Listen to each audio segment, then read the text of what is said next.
Hi friends, trading facts YouTube ఛానల్కి స్వాగతం.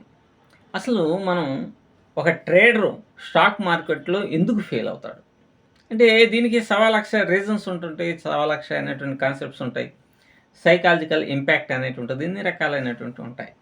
అయితే నేను అబ్జర్వేషన్ చేసినటువంటిది, నేను చాలామందితో ఇంటరాక్ట్ అయినప్పుడు వాళ్ళు చెప్పినటువంటి వాటిని బేస్ చేసుకొని మనం అర్థం చేసుకోవాల్సింది ఏంటంటే, ఫస్ట్ థింగ్ ఒక ట్రేడర్ ఫెయిల్ అవ్వడానికి గల కారణం యూట్యూబ్లో ఉండేటువంటి వీడియోస్.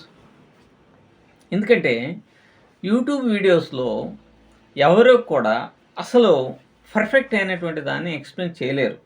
ఒకవేళ ఎవరైనా సరే ఎక్స్ప్లెయిన్ చేసినా దాన్ని రిసీవ్ చేసుకునేటువంటి వ్యక్తిత్వం కానీ, రిసీవ్ చేసుకునే భావన ట్రేడర్కి ఉండదు. ఎందుకంటే ఒక్క ఒక ఒక వీడియోనే ఫాలో అవడు కదా, వందల వీడియోస్ చూస్తూ ఉంటాడు. అది చూస్తాడు, ఇది చూస్తాడు, ఇది చూస్తాడు, అది చూస్తాడు.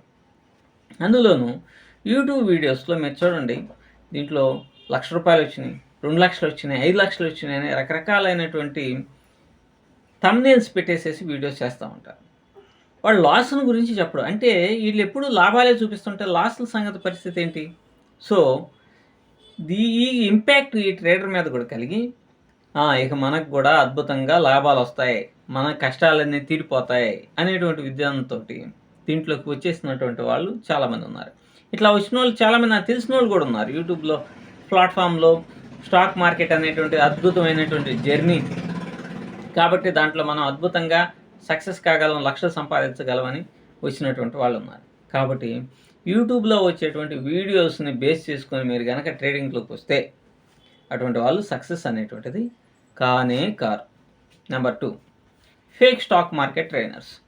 మీరు ఇప్పుడు చూసే ఉంటారు, ఈ ఫేక్ స్టాక్ మార్కెట్ ట్రైనర్స్ నిజంగా వాళ్ళు చేసేటువంటివి అన్నీ లాస్లు వస్తూ ఉంటాయి, కానీ పబ్లిక్ ప్లాట్ఫామ్ మీద మ్యాజిక్ చేసేసేసి ఇన్ని లక్షల లాభాలు వచ్చినాయి, ఇన్ని రకాలుగా మేము లబ్ధి పొందామని చెప్పేసి వాళ్ళు ఏయో కోర్సులు, రకరకాలైనటువంటి కాన్సెప్ట్స్ ఇవన్నీ చెప్పుకుంటూ పోతూ ఉంటారు. దీనివలన వాళ్ళు చాలా పెద్ద అపర మేధావులు అనేటువంటి భావన ఈ ట్రేడర్స్ కలిగి వాళ్ళ దగ్గర ఫీజులు కట్టేసేసి వీళ్ళు జాయిన్ అయ్యి ఫైనల్గా బాగా నష్టపోయేటువంటి ప్రమాదం చాలా అంటే చాలా ఎక్కువగా ఉంటుంది. అందుకని ఈ యూట్యూబ్ వీడియోస్ వలన, అలాగే ఈ ఫేక్ స్టాక్ మార్కెట్ ట్రైనర్స్ వలన ఈ ట్రేడర్స్ అనేటువంటిలో బాగా నష్టపోవటం అనేటువంటిది జరుగుతూ ఉంది అన్నమాట. తర్వాత ఈ ట్రేడర్స్ అనేటువంటి వాళ్ళు పబ్లిక్ ప్లాట్ఫామ్స్ ద్వారా కానీ, ఫేక్ స్టాక్ మార్కెట్ ట్రైనర్స్ ద్వారా కానీ బాగా డబ్బులు వస్తాయని అనుకుంటారు కదా. వీళ్ళు ఏం చేస్తారంటే, సరైనటువంటి ఆర్థిక పరమైనటువంటి వనరులు లేకుండా, అంటే ఒక ట్రేడ్ చేయాలి అని అంటే మనం ఫ్యామిలీ రన్నింగ్ అనేటువంటిది కేవలం ఈ ట్రేడింగ్ మీదే ఆధారపడి ఉండకూడదు.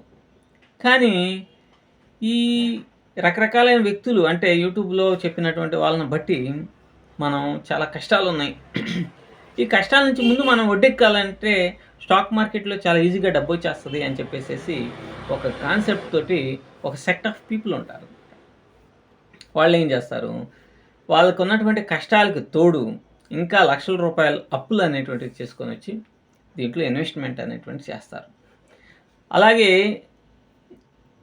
ఎప్పుడైతే ఇంతమంది ఎక్కువ మంది ఇన్వెస్ట్మెంట్ అంటే అప్పులు తీసుకొని వచ్చి ట్రేడ్ చేస్తున్నప్పుడు ఈ సైకాలజీ అనేటువంటిది డిఫరెంట్గా ఉంటుంది.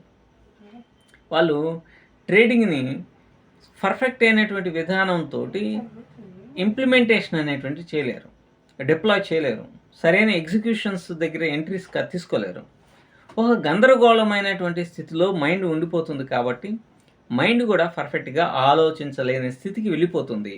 అప్పుడు ఆటోమేటిక్గా వీళ్ళు ఎక్కువగా నష్టపోయేటువంటి ప్రమాదం ఉంటుంది. కాబట్టి అప్పులు తీసుకొని వచ్చి ట్రేడింగ్ అనేటువంటిది చేస్తే ఖచ్చితంగా నష్టపోయే ప్రమాదం ఉంటుంది.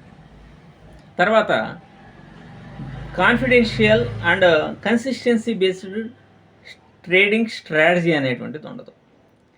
ట్రేడింగ్ స్ట్రాటజీ అనేటువంటిది most important. For example psychology కూడా చాలా ఇంపార్టెంట్, 90%. కానీ ట్రేడింగ్ స్ట్రాటజీని మీరు పక్కాగా ఇంప్లిమెంటేషన్ అనేటువంటిది చేయగలిగితే మీరు సక్సెస్ అయినట్టు లెక్క. దాని ఇంప్లిమెంటేషన్ ఎందుకని చేయలేకపోతారు, మీరు సైకలాజికల్గా ఎందుకని బ్యాలెన్స్డ్గా ఉండలేకపోతారు అని అంటే, ఒక వీడియో చూస్తారు ఈరోజు, ఆ స్ట్రాటజీ నచ్చింది, బ్యాక్ టెస్ట్ చేయరు, ఏం చేయరు, తెల్లారే దాన్ని డిప్లాయ్ చేస్తారు. సరే దీన్నన్నా ఒక నెల రోజుల పాటన్నా ఇంప్లిమెంటేషన్ అనేటువంటి చేస్తారా? అది చేయరు. తర్వాత ఇంకో 4, 5 రోజుల తర్వాత దీంట్లో 2 స్టాప్ లాస్‌లు కొట్టగానే ఇంకో 3, 4 రోజుల తర్వాత ఇంకో వీడియో చూస్తారు. దాంట్లో ఇంకో స్ట్రాటజీని డిజైన్ చేసుకుంటారు. అది వర్కౌట్ కాదు. సో, ఒక స్ట్రాటజీ మీద పర్ఫెక్ట్‌గా పనిచేయరనమాట. ఇప్పుడు ఆహ్, బ్రూస్ లీ ఉన్నారు. ఆయన ఒక మాట చెప్తాడనమాట. 100 రకాలైనటువంటి కిక్ టెక్నిక్స్ తెలిసినోడి కంటే, ఒక కిక్‌ని 100 సార్లు ప్రాక్టీస్ చేసినటువంటి వాడికే నేను భయపడతానంటాడు. అట్లాగే ఒక స్ట్రాటజీని పట్టుకొని ఏలాడినటువంటి వాడు మాత్రమే స్టాక్ మార్కెట్‌లో సక్సెస్ కాగలుగుతాడు. కానీ మనం ఏం చేస్తున్నాం? డిఫరెంట్ ఐడియాలజీస్‌ని, డిఫరెంట్ స్ట్రాటజీస్‌ని మనం డిప్లాయ్ చేయడం వల్లనే స్టాక్ మార్కెట్‌లో గెయిన్ కాలేకపోతున్నాం. అలాగే రిస్క్ రివార్డ్ రేషియోస్‌ని సరిగ్గా మెయింటైన్ చేయలేక మొత్తం క్యాపిటల్ మొత్తం ప్రమాదంలో పడిపోతుంది. ఏకాఏకిన ఆప్షన్స్‌లో ట్రేడ్ చేస్తాం. ఒక ఎక్స్‌పైరీ రోజున మొత్తం క్యాపిటల్ హుష్-కాక్ అయిపోతుంది. సో, వీటిని బేస్ ఈ కారణంగానే మనం ఖచ్చితంగా ట్రేడింగ్‌లో ఫెయిల్ అయిపోవటం అనేటువంటిది చాలా అంటే చాలా ఎక్కువగా జరుగుతుంది.